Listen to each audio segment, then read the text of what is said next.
following is a presentation of Learfield IMG College.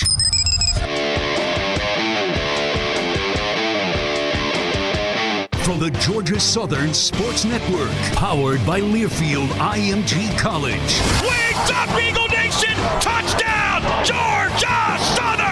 This is Inside Eagle Nation, your all-access look into Eagle athletics. Taking a look through all the other action in Georgia Southern athletics this past week, a lot of road action, a lot of teams hitting the old I-16 out of town. Getting on the steel horse and taking us to parts north, south, west, wherever. Can't really go too much farther east. Now let's return to the Learfield IMG College studios. Here are your hosts, Colin Lacy and Danny Reed. That's a fact, Jack.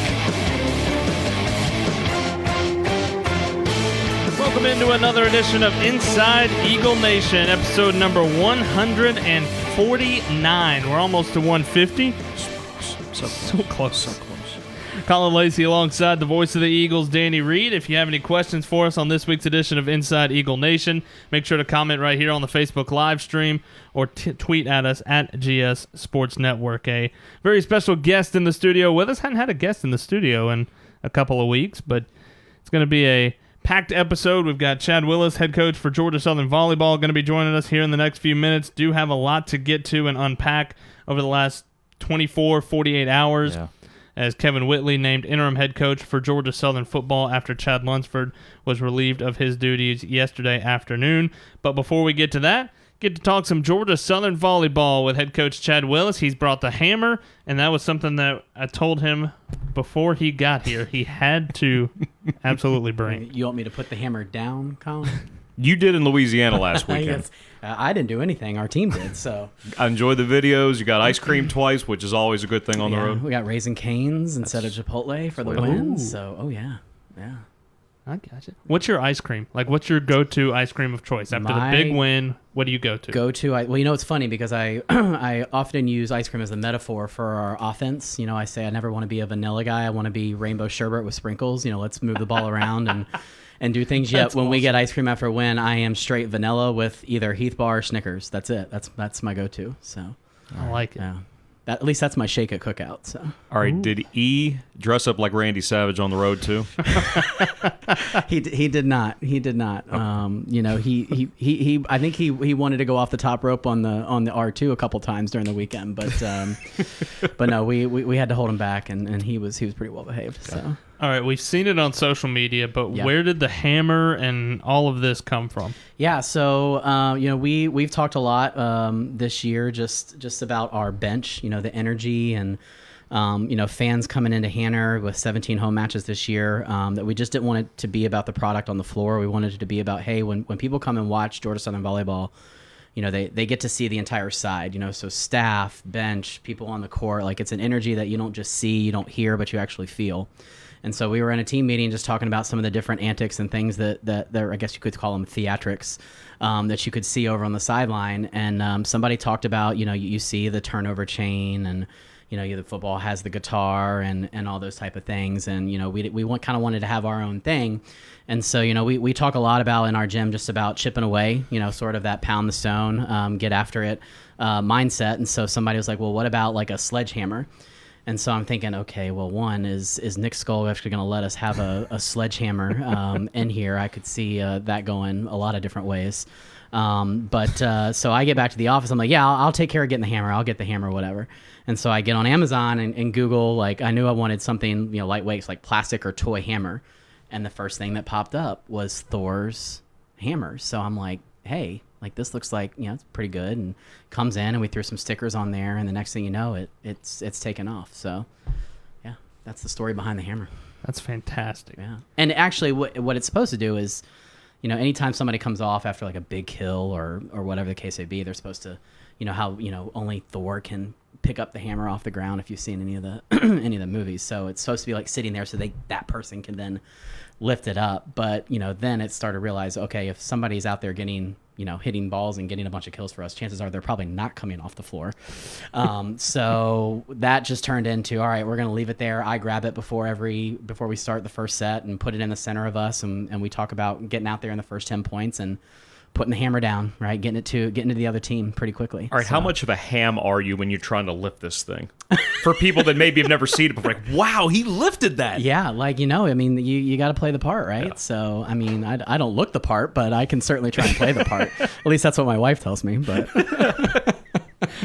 You guys off to a really good start, 9-3 on the season. Had a really good weekend this past weekend in Louisiana to start Sun Belt Conference play. 3-1 against ULM on Friday, and then 3-2 against Louisiana on Saturday. Yeah. And we were talking about it before we started going live with this. That was a really big weekend for you guys, especially on the road.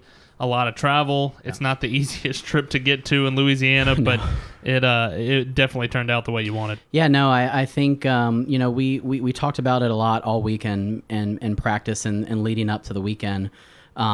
Just about embracing all the challenges and difficulty we knew we were going to kind of run into just with the travel. Started getting in really late on Thursday night. I think we flew into Shreveport, didn't land until after 11.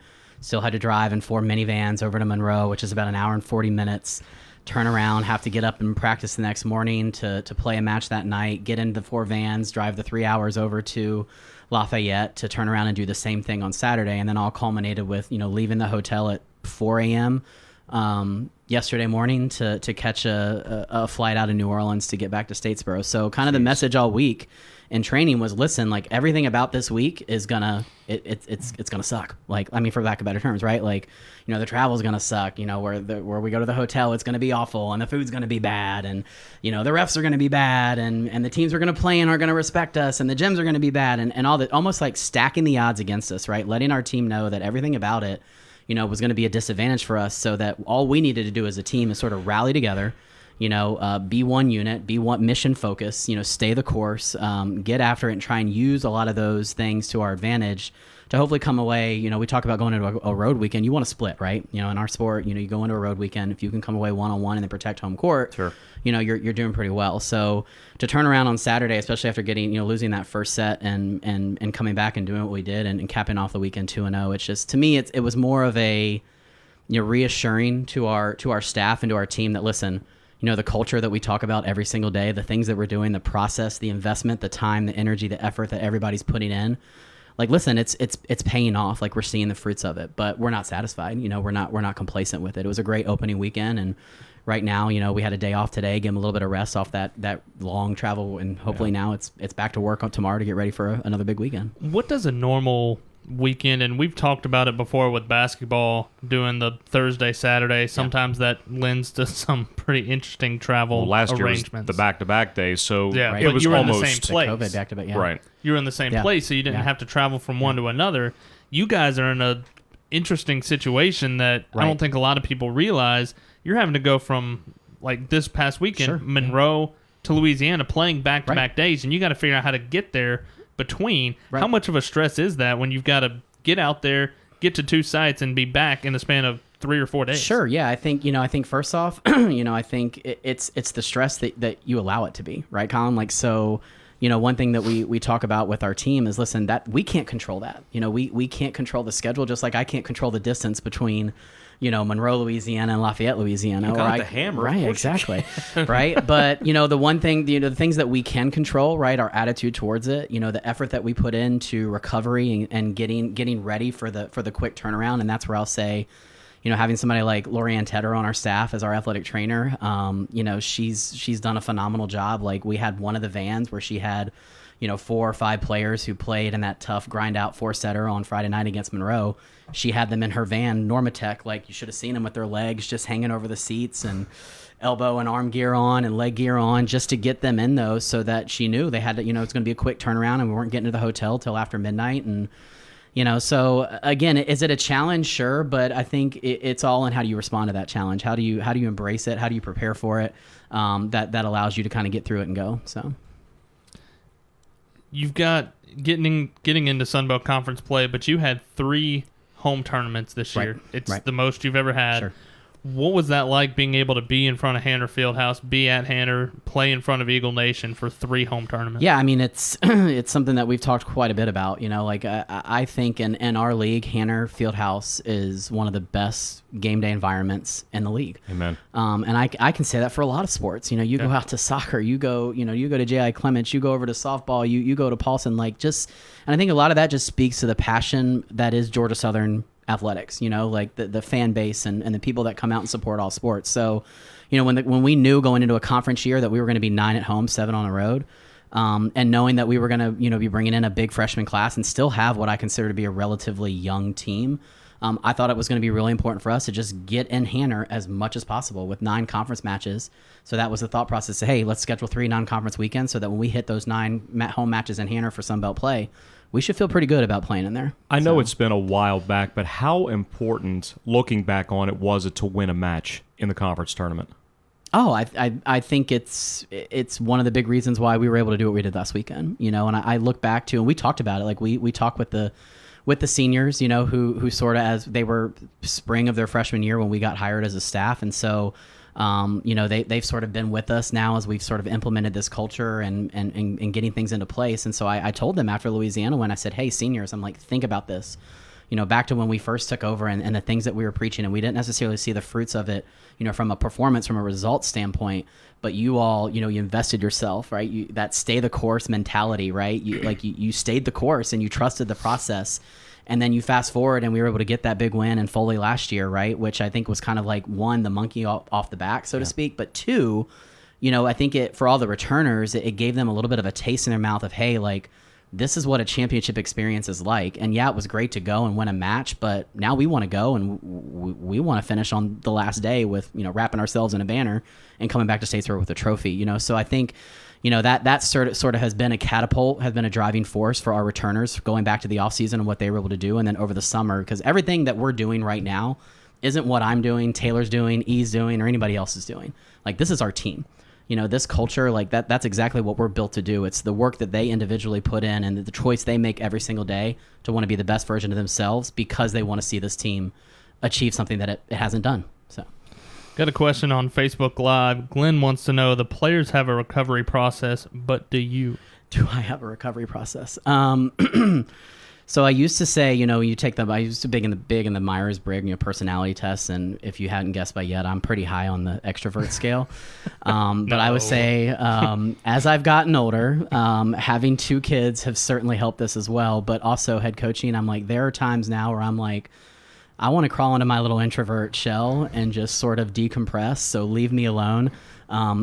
Having E on staff doesn't really afford much opportunity to be able to do that, because he's just like that Energizer bunny, like that's just pounding the drum all the time. Like, let's go. What's next? Which is great in and of itself. But I think kind of my go-to is either get into a book, right? Or, maybe if there's something good on Netflix or, HBO Max or whatever's going on, just, I hate to say get on the device, but kind of get my mind What are you binging off right now? of it for a little bit.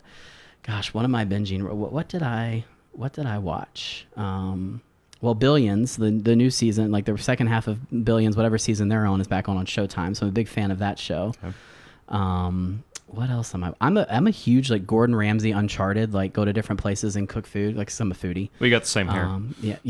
Well, Clearly. He's got a little bit more than me, but he could probably afford to have more than me. So You got the accent going. right. Yeah, but mainly like I like to read. I like to just get into a good book. A lot of soul searching and concepts on leadership and culture and stuff like that. So You big John Gordon guy? I'm a John Gordon fan. Yeah, I think he's got some good stuff. I think Joshua Metcalf is another one, trained to be clutch. Okay. The book that we read recently as a team over the summer, Tim Grover, who if you watch the Last Dance documentary with Michael Jordan, Tim Grover was Michael Jordan's trainer for many years, and then went on to do Kobe as well and some other high level athletes. And he's got a great book out called Relentless.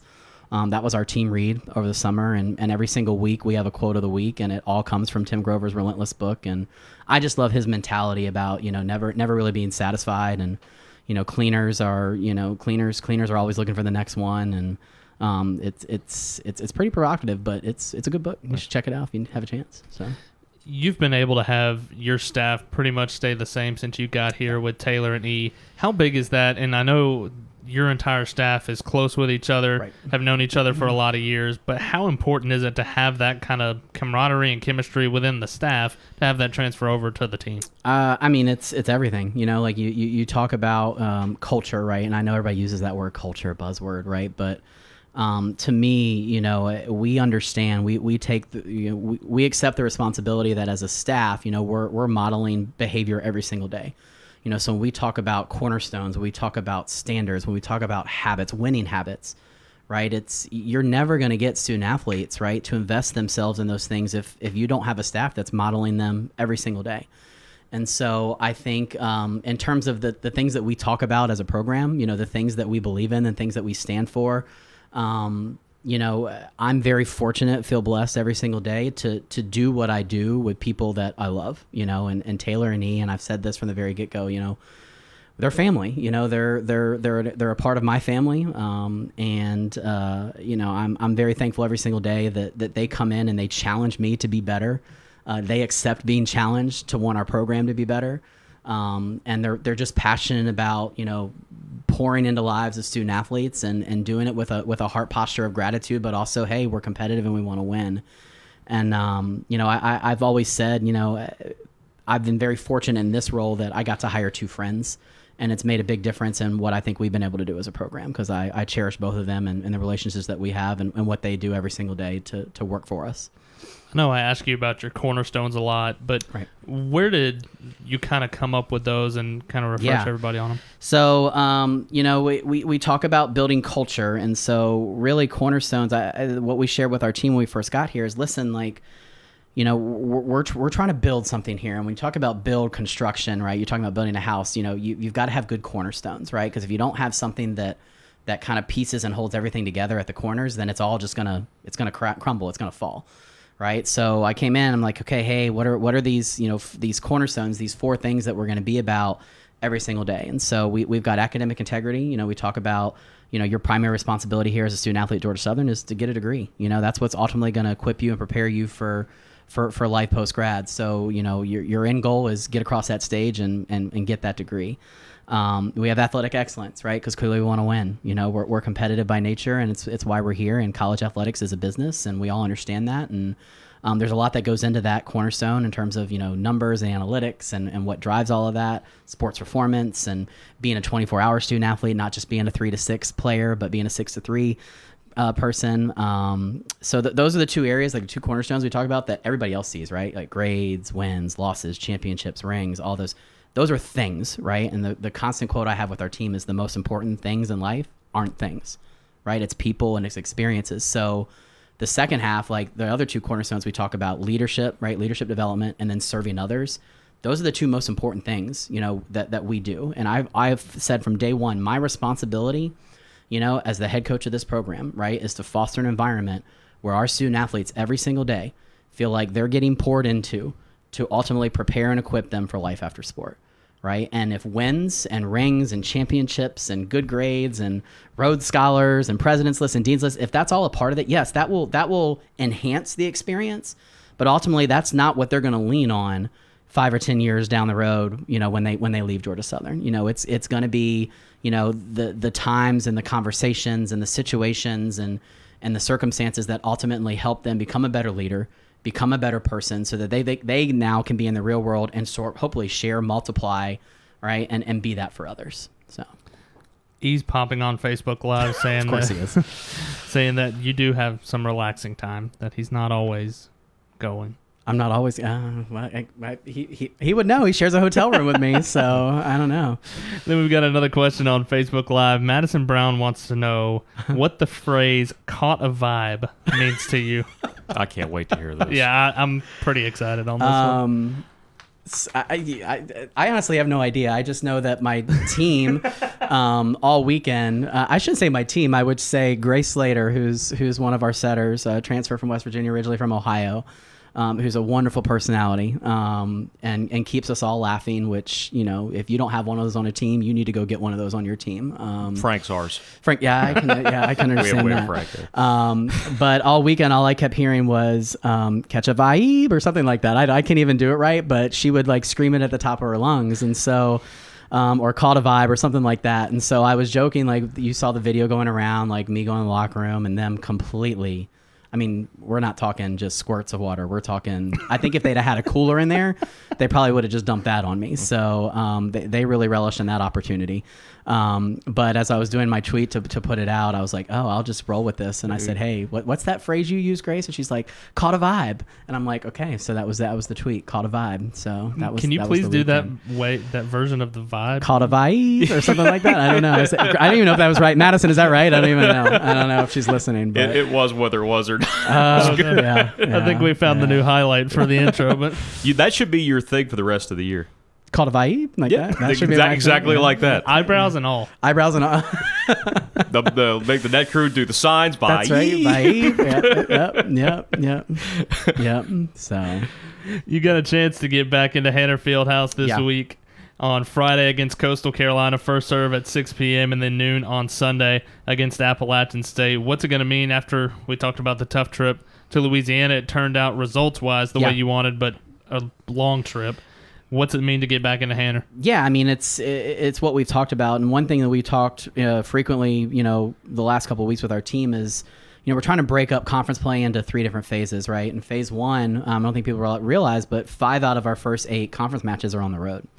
Right. And so, starting off going 2-0 on what is probably our longest and most difficult road trip of the year, says a lot and speaks volumes to, I think, ultimately preparing us for the rest of this stretch in phase 1.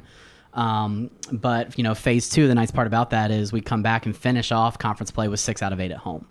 Right. So I think having this opportunity, going into Friday night, starting with Coastal, first off, it's reset, reboot, and let's go. Right. We're not going to hang our hats on what we did this past week, and clearly it's a confidence booster for us. We're going to learn a lot of good things from it, but now it's, turn the page, because if what you did yesterday still looks good today, then you haven't done enough today, right? So we've got to get back in the gym tomorrow. We've got to get after it, work the film, get us ready to play, what I would consider to be, one of the tougher teams in the league and Coastal, and they've really been the measuring stick, the last probably 5 to 7 years in the Sun Belt for what it means to be a championship caliber program. So it's an opportunity to get a team like that in Hanner on our home floor. I think the crowd's going to be nice. They're doing that little parents' weekend block party on Friday night in the Hanner parking lot. So hopefully we get some people filtering in, and it's a home football weekend. So I would encourage anybody who's coming into town to watch us play Arkansas State on Saturday. Hey, roll into Hanner on Friday night at 6 and be loud for us as we take on one of the top teams in the league and show them what we got. And then you got a quick turnaround. You got a day in between, which will be nice to help prepare a little bit for that team up in Western North Carolina to roll in here on Sunday. His hair's standing up. Get after Can't even them a say little it. bit. I mean, there may be a little more at stake in that match, but I don't know. But no, first things first, we've got to play a really, really solid Coastal team on Friday and get after them, and then we'll set our sights on App State on Sunday. By the way, Madison said that's not right, but she likes the effort. Of course, it wasn't right. Yeah. Chad, really appreciate you joining us. I know we've gone over what I told you were going to be here, but really appreciate you stopping by, and really appreciate what you're doing for Georgia Southern Athletics with that volleyball program. Yeah, thanks, Colin. Thanks, Danny. Always appreciate you guys having me. Thank you, man. Once again, that's head coach Chad Willis for Georgia Southern Volleyball. I thought it was good. Catch the vibe. You're dragging it out a little bit more. Uh-oh. He's coming back. Danny just did it right. Like, Danny, do that again. Catch the vibe. Yeah, Madison. You might have to check with Madison, but I think he did it better than I did. All right, you've got it on video, so if you We'll need wait it. for replay after video review. Like, previous do play it is under again. further I have to echo that now. What is it? Catch a vibe. Catch the vibe. Catch a vibe. Oh, so we could all like harmonize here. Like, we do re mi. No. What did we just turn this into? Good night. All right, I really got to go. Get out of here. See you guys. Thank you. Really appreciate Chad stopping by. It's never a dull moment when you catch up with Georgia Southern Volleyball, and I absolutely love it. I hope we just started something. Oh, I think we started something. I Whether hope it's we something just good or not, I don't know, but I think we definitely started something. They got a big weekend, so if they're in the right frame of mind for Coastal and App, then we did our part. Yeah, absolutely. Again, make sure to catch Georgia Southern volleyball this weekend inside Hanner Fieldhouse. It'll be 6 o'clock the first serve against Coastal on Friday, and then Sunday at noon against the Appalachian State Mountaineers. As we take a look around other action in Georgia Southern athletics this past week, Georgia Southern men's golf in the middle of the JT Poston Invitational today and tomorrow up in Sapphire Valley. They got a little bit of a late start earlier on today, and checking the scoreboard, it is not done, but Georgia Southern has climbed 2 positions since the start of the day, as they are now 10th in the team standings. Individual leaderboard, Georgia Southern has Hogan Ingram tied for 7th, leading the way for Georgia Southern. Ingram is on the 15th hole. Georgia Southern as a team somewhere between the 8th and the 16th hole, but they are 8 under for the day. They will finish that up tomorrow afternoon. Taking a look around the rest of Georgia Southern athletics. Did we fall? No, I was just looking at that. Oh, okay. No, I thought something fell behind me. No, you would have felt it if it fell. It'll be all right. Because that's probably why people don't want to come down here, because we hadn't had a chance to decorate. For those watching, this has got all kinds of posters and neat stuff on the wall. Yeah, we're not done. If you have any contributions, we would love to have them. Yeah, There's still a lot of wall space. The flag's new. The flag is new. I don't remember the flag from. No, that was up about 45 minutes ago. Figure out what else we can get on here. Georgia Southern women's golf tied for 6th out of 13 in the Lady Paladin Invitational. Abby Newton and Sriracha Raston both paced the team with 2 over, finishing 12th on the individual leaderboard. They will head to Edisto. That's not what that says. Edisto Island Invitational, the Plantation Course, on October the 10th. Georgia Southern Rifle opens up the season this weekend at Morehead State with meets on Friday and Saturday. 2 meets, same spot. Okay. That one up in Kentucky at Morehead State again. Georgia Southern women's soccer talked about a long road trip with Chad Willis for volleyball. Women's soccer had a long road trip. They stayed out, and I'd say out southeast west. They stayed out after the Ole Miss game last Sunday and went straight to Arkansas State. They would fall in overtime to the Red Wolves 2-1. Megan Prisby opened the scoring in the 53rd minute, but Arkansas State scores in the 99th minute for the 2-1 victory. Then on Sunday took a 0-0 draw to Little Rock in double overtime. Michaela English with 2 saves in that match against the Trojans. They are back in Sun Belt Conference play this week as they face Troy at home on Thursday at a 7 o'clock kickoff. Then they head to ULM, split weekend, head to ULM for a 2 p.m. start on Sunday. So you got quite a bit to prime yourself for Arkansas State against Eagle football on Saturday. Really, there's something almost every day of the week. And we hadn't even got to all of it yet. That's what I'm trying to say. Georgia Southern men's soccer got a 3-0 victory over the College of Charleston last Wednesday. They dominated that match. Absolutely. Adam Davey, Samuel Odame, and Jeremiah Luma all with goals. They will host Stetson tomorrow night, a 7 p.m. kickoff at Eagle Field, and then they open up MAC play the following week against number 20 Akron and number 17 Bowling Green. Maction begins for men's soccer. So tomorrow night you've got men's soccer against Stetson. Then Thursday you've got women's soccer against Troy. That is 7 p.m. kickoff. Mm-hmm. You've got volleyball on Friday against Coastal at 6 p.m. Mm-hmm. Then Sunday against App for volleyball at home. And football's at 4, so that gives you a little bit of extra time to grab some Z's and then see if Georgia Southern can maybe sweep the weekend in volleyball. That'd be a heck of a sweep if you get a win Tuesday, Thursday, Friday, Saturday, and Sunday. I was just talking about volleyball individually, but if everybody won, that'd be something to talk about next week. That's one heck of a week right there. Take them one by one, just like Chad just said. Start tomorrow with Stetson. It was a busy week over the last couple of days. I say busy week. It's going to be a busy week. 24, 48 hours. Yeah. Yesterday, the announcement coming out after Georgia Southern falls 28-20 to the Raging Cajuns. Yesterday afternoon, Jared Benko putting out a statement from Georgia Southern Athletics that there was a change in leadership announced yesterday as Chad Lunsford was relieved of his duties. Kevin Whitley takes over as the interim head coach for Georgia Southern football. And it's something that Coach Lunsford talked about. It wasn't necessarily just the Louisiana game. There wasn't anything. He talked about it in the press conference earlier today. It was kind of a comprehensive look at the football program and then deciding that there needed to be a change of leadership. And so Kevin Whitley will be the interim head coach. But before we dive into what all of this means and will mean going forward, got to send a really big thank you to Chad Lunsford for what he did for Georgia Southern, 13 years plus here in Statesboro as an assistant, as an interim head coach, as a head coach. And I think, and you and I have talked about it many times, about how after the previous coaching change, which we didn't have a podcast yet, so we didn't really have a chance to talk like this in another forum. We had to wait until the following weekend to even talk about a game, and Eagles got to Troy. But it was going to take somebody very special to change and get this program back to where it needed to be. And you and I have talked about it many times that Chad Lunsford was that guy. He was that Georgia Southern guy that understood what Georgia Southern was about and got it back to what Georgia Southern needed to be, 10 wins in his first full season as head coach. And you really, that's where the business of sports kind of is a double-edged sword, because you realize there was a change that needed to be made, and Jared talked about that earlier. Mm-hmm. But you're also talking about somebody that we got to know over the last, well, for me, last 10 years, for you, last 7 years.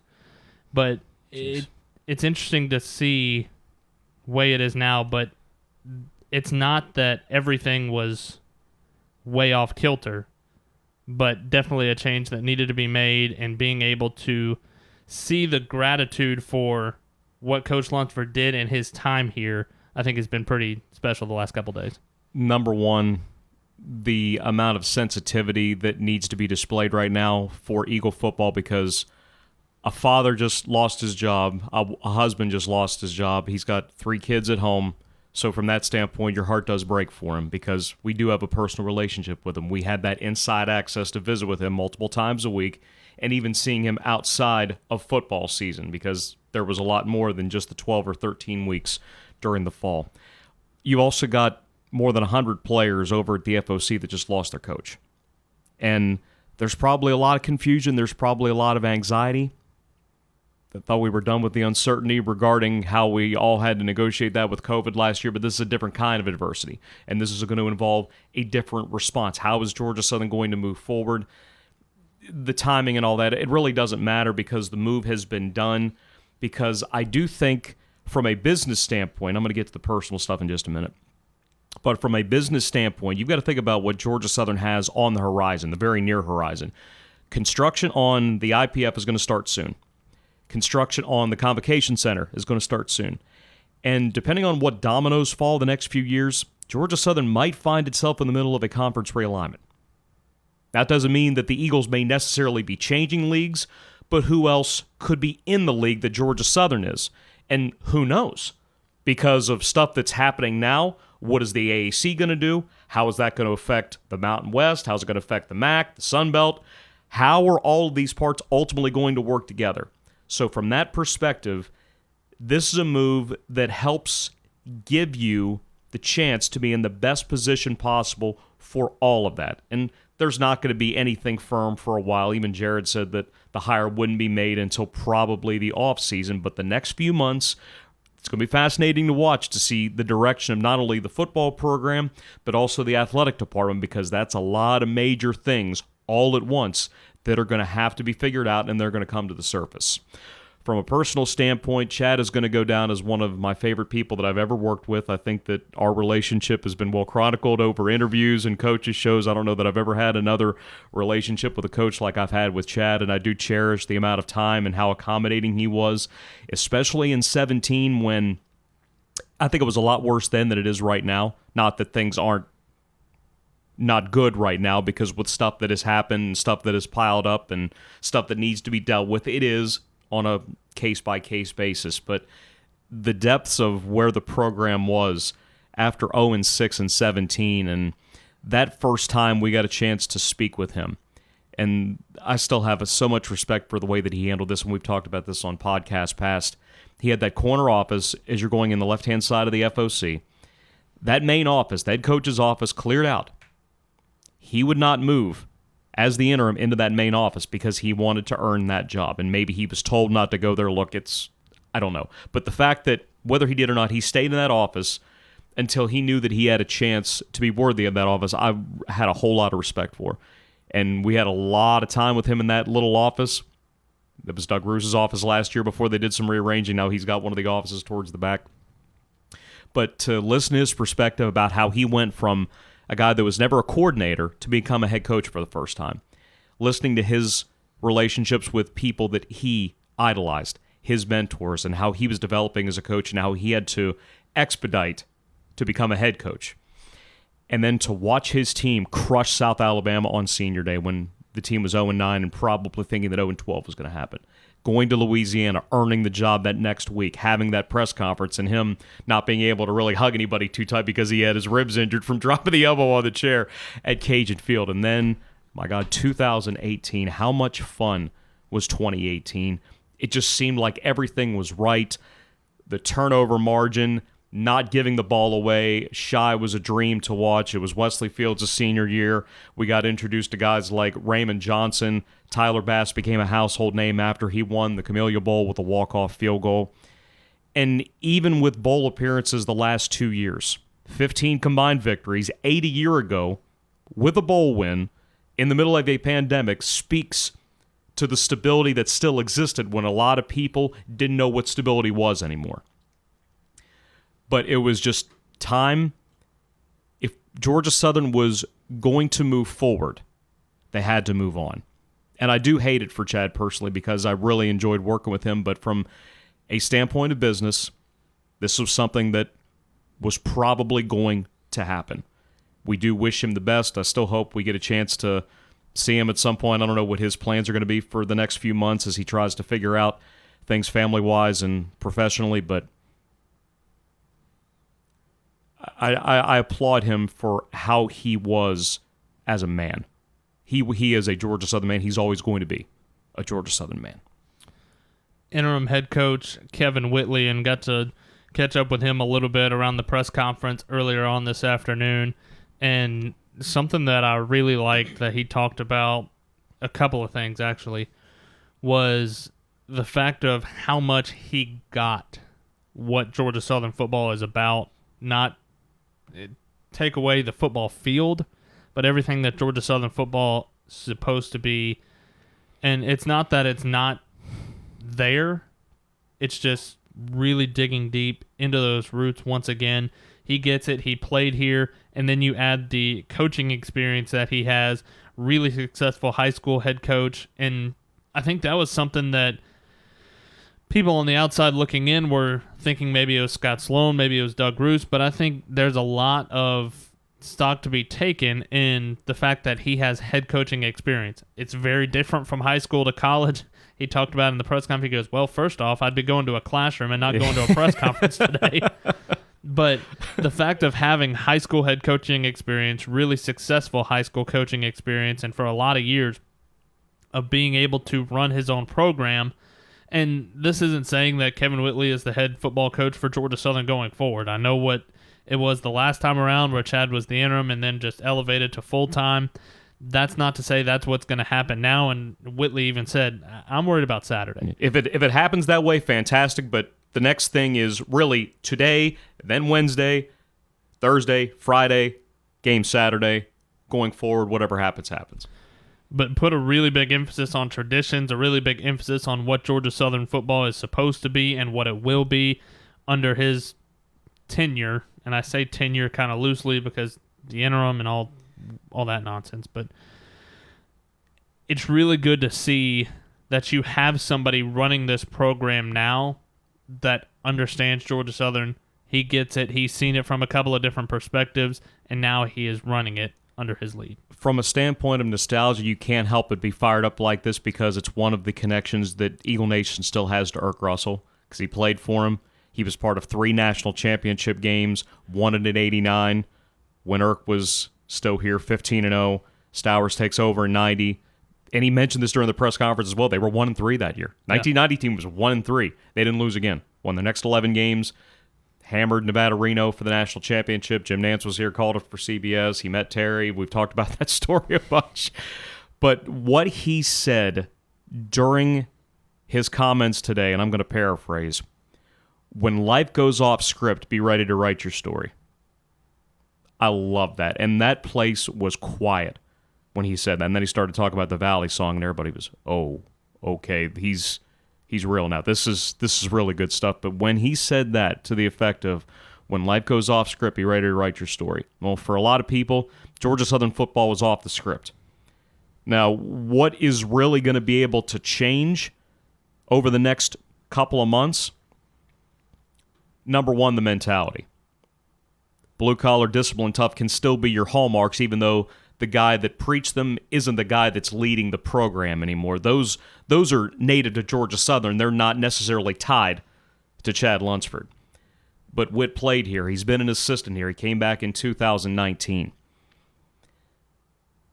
He's the best guy for this situation. And from that standpoint, it makes me think about 17 when if anybody was going to do it, it's got to be Chad. Right now, for the people that are here and that are going to lead the rest of this season and maybe beyond, if it's somebody on this staff that's positioned the best to do this with his pedigree, it's Whit. His first test will be this weekend against the Arkansas State Red Wolves that come to Allen E. Paulson Stadium, and there's going to be a lot of talk pregame and around this game of everything going on outside the lines and outside the football field, but Whit talked about it earlier on today about how this is football. And at this point, Georgia Southern is playing Georgia Southern. You've got to correct what Georgia Southern is doing right now, and he stressed that a lot, that it's Georgia Southern going against Georgia Southern right now.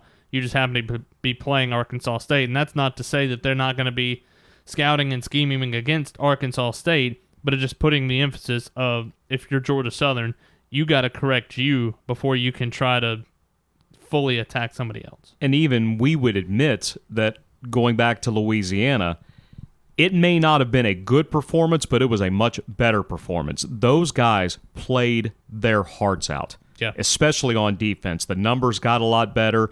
They, for the most part, held that Cajun running game in check. They were held to under 130, and 35 of that was on one carry on a bad snap, which turned into a busted play. But you still had the two long passes, and that's been a recurring theme. Georgia Southern's given up more passes of 40-plus than anybody else in the country so far. They're 130 out of 130, and unfortunately Arkansas State is a team that's throwing for about 360 per game. So let that be there, but we'll get back to what Georgia Southern needs to worry about. Like you just mentioned, this is Eagles versus Eagles, having the right kind of mindset, not worrying about the guys in scarlet and black on the other side of the football.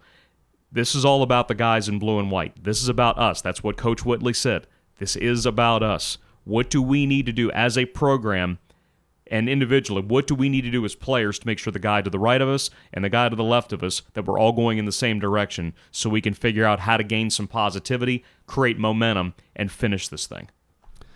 When you dive into Arkansas State, it's a team that has struggled so far, also 1-3 on the season. It's a team, we talked about it earlier, they score a lot, but they give up a lot. Yeah, they do. 42 points per game allowed is one of the worst in the country. So you're giving up 42 points a game. You're also scoring over 30 points a game. And like you mentioned, the air raid, not necessarily air raid like Hal Mummy air raid, but throwing it a lot, 360 yards through the air, averaging 12 yards per completion, and a big part of that is the new quarterback that they finally settled on early in the season. At the beginning of the season, it was kind of a quarterback battle between James Blackmon and Florida State and Lane Hatcher, who we know from years past. Mm-hmm. But Blackmon has kind of taken the job. He took the entirety of the snaps this past weekend.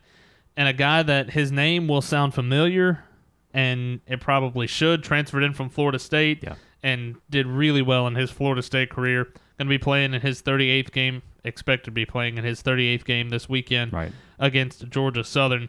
But it's a guy that, and we've talked about it a couple of times, I think of N'Kosi Perry against FAU. Yeah. Very similar. Extremely. I was going to say the same thing. He had not just time at an ACC school, but he had playing time, he had starts, he had success at that level. Now, for whatever reason, he's now with Arkansas State and Butch Jones in his first season.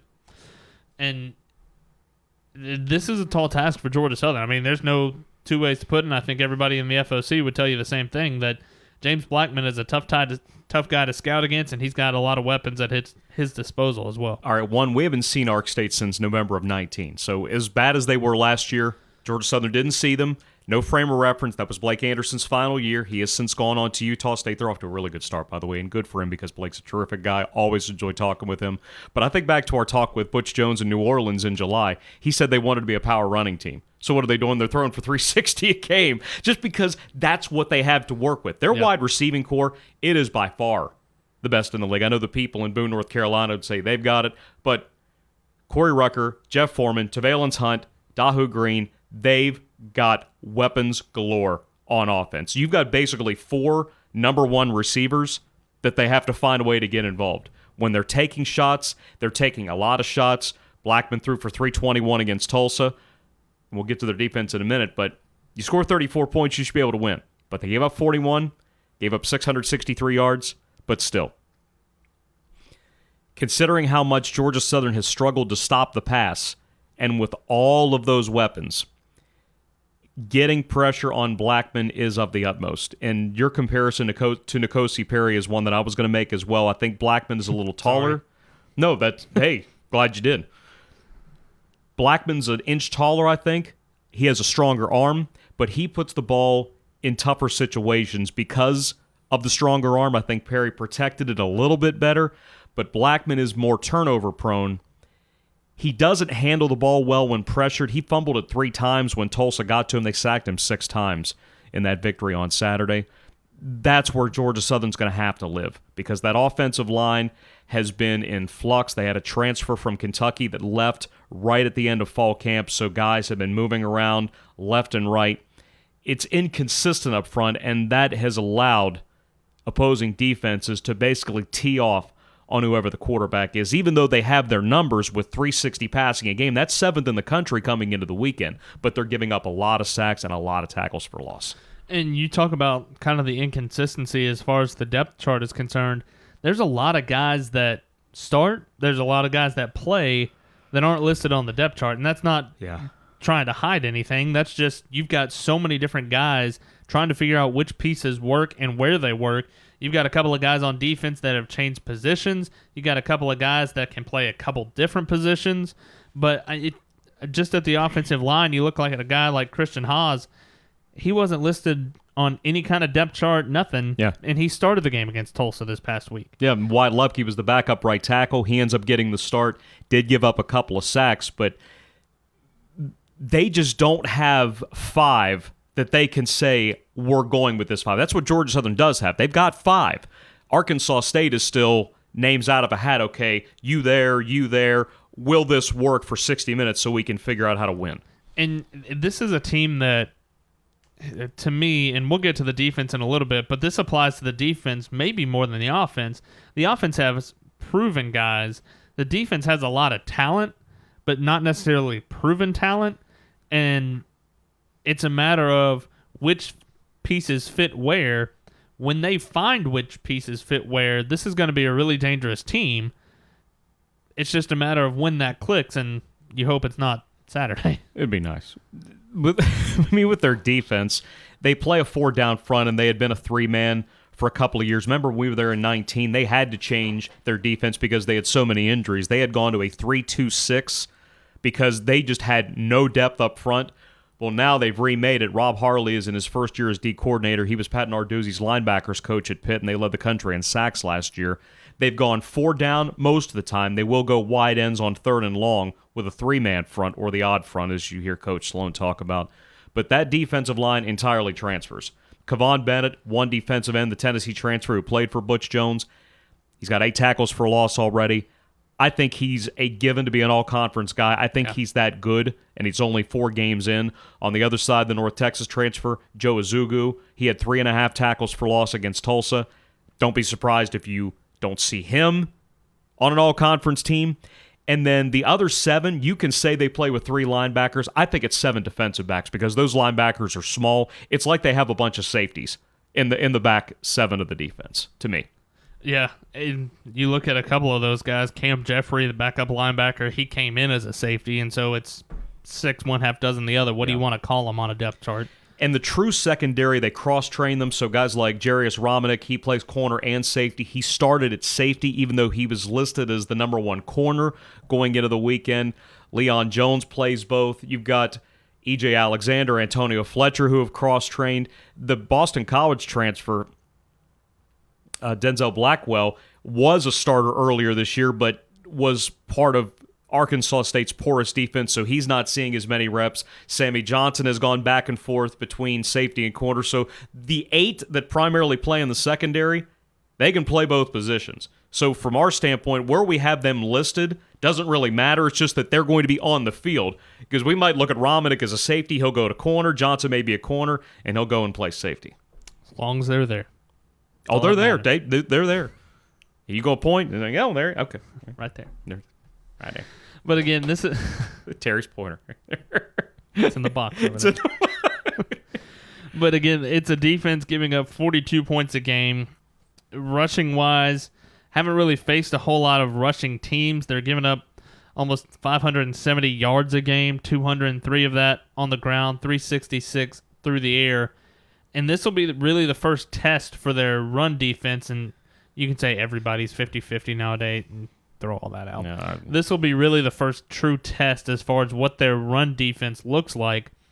They haven't been that great against passing defense. They scored 50 points in a game earlier on this season against Memphis, almost set numerous offensive records, and lost the game. Yeah.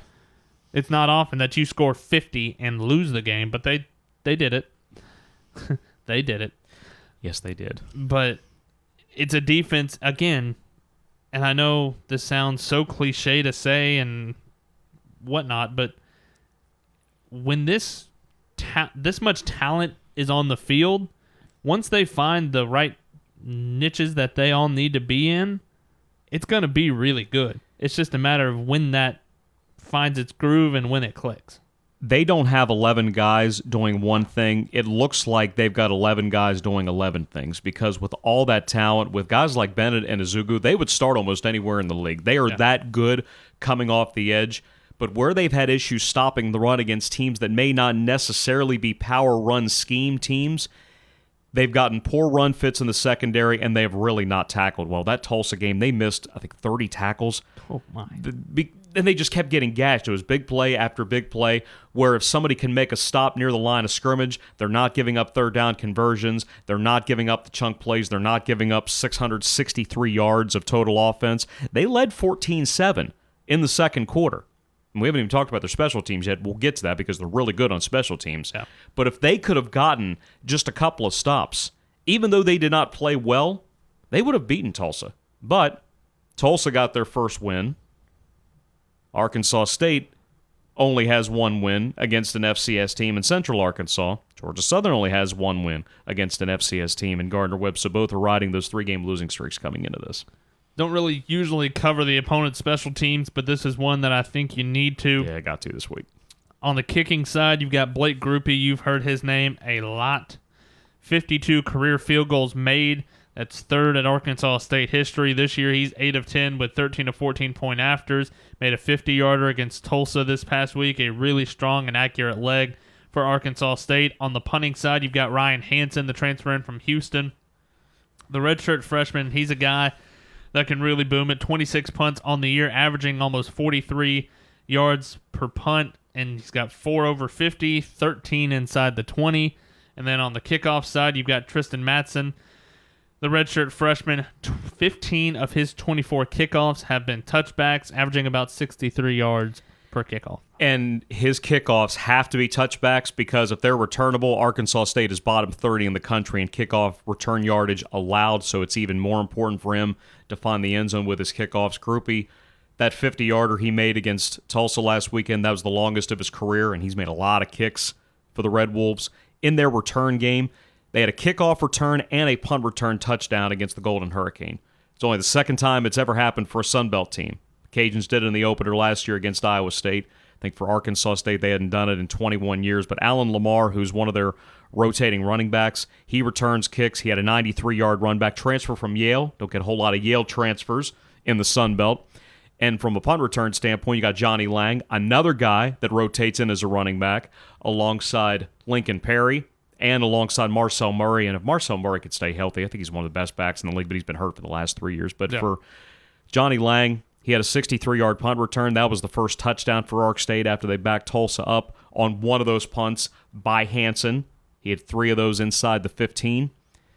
You've got to be really careful of what Arkansas State can do on special teams. Terry talked about stealing a possession against the Cajuns last week with that opening touchdown drive, 16 plays worth. Their ability to hurt you in the return game can steal a possession as well, because if they can find a score with their returns, then it masks how much that defense has struggled this year.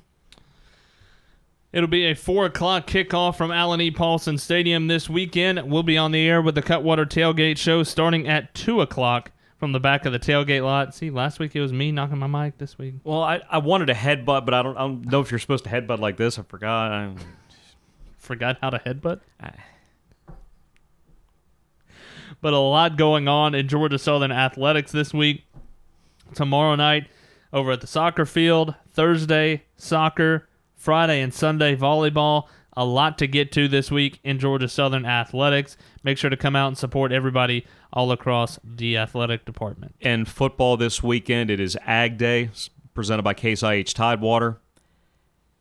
That's a big day at Georgia Southern. It's been a big day for a number of years. We get a chance to talk about the associations that Georgia Southern has with peanut and cotton.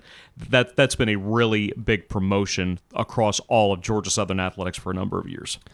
Going to be a lot of fun this weekend. Again, 4 o'clock the kickoff. We're on the air at the Cutwater Tailgate stage at 2 o'clock. Get to catch up with a couple of our agriculture partners throughout the tailgate show as well. But until this weekend, for the voice of the Eagles, Danny Reed, this is Colin Lacy saying so long, everybody. You've been listening to Inside Eagle Nation, powered by Learfield, the official podcast of Georgia Southern Athletics.